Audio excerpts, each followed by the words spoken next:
তো উত্তপ্ত রোদে, কড়া রোদে সবচেয়ে বেশি কি ভালো লাগে? টক খেতে। অবশ্যই টকের কথা মনে হলে কিন্তু এমনিতেই জিভ দিয়ে পানি চলে আসে। আর সেই টক যদি হয় অন্য কারোর গাছের আম, তাহলে তো আরও মনে প্রশান্তি চলে আসে। কারণ আমরা সবাই জানি নিজের গাছের কোনো কিছু খাওয়ার থেকে অন্য কারোর গাছের না বলে কোনো কিছু খাওয়ার মাঝে শান্তি বেশি। আসসালামু আলাইকুম এভরিওয়ান, সবাই কেমন আছেন? আশার বাবা তো বাজার থেকে এসে গরমে ঘেমে নিয়ে একাকার, তো এসে বলছিল জাম ভর্তা খাবে।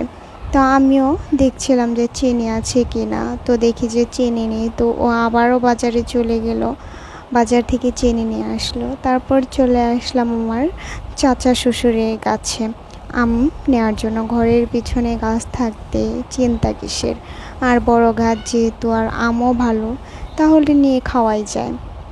তো কাকিমার কাকার কি বাড়িতে ছিল না, না বলেই আম পেড়ে নিয়ে আসলাম। আর বাতাসটা এত পরিমাণ ছিল কি বলবো। গ্রামে দেখা যায় যতই রোদ থাক, যতই গরম থাক, একটু বাতাস যদি আসে তবে সেটা কিন্তু শীতল বাতাস। এতদিন ঢাকায় থাকার ফলে দেখা গেছে যে শুধু রোদ আর গরমের সাথে সব সময় লড়াই করেছি। আর বাড়িতে আসার পরই ঠান্ডা একটু আবহাওয়া পেলে মনে হয় যে এর চেয়ে শান্তি হয়তো আর কোথাও নেই। তো আমগুলো পেড়ে নিয়ে চলে আসলাম। এসে দেখি যে আমার দাদি শাশুড়ি দুইটা বটি নিয়ে বারান্দায় এসে হাজির। তো দাদুই আর কি আম কাটছিল, আমি সাথে সাথে কয়েকটা আর কি কেটে দিলাম। তারপর আমি আমগুলো ভালোভাবে ধুয়ে নিয়ে আর কি আম ভর্তা করার জন্য সব কিছু রেডি করে ফেললাম আম কেটে।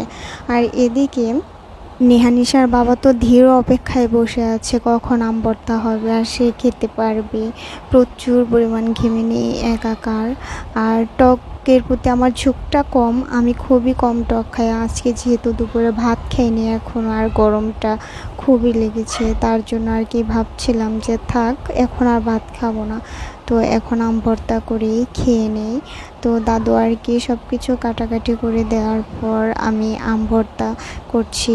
আর সকালবেলা কিন্তু অফিস থেকে অলরেডি ফোন দিয়ে ফেলেছিল যাব কি না না যাব শোনার জন্য। তো আমি আবারও না করে দিয়েছি নেহানিশার বাবাকে দিয়ে যে আর যাওয়া হবে না। আর নেহানিশার বাবাও সকালে বলে দিয়েছে যে না এখন আর যাব না, ঈদের পর আবারও চলে যাব। তো যে কটা দিন আছি বাড়িতে একটু নিশ্চিন্তে কাটাতে চাই সবার সাথে, যেভাবেই সময় কাটুক দিন কাটুক যেন ভালো কাটে, এটাই আর কি আল্লাহর কাছে দোয়া।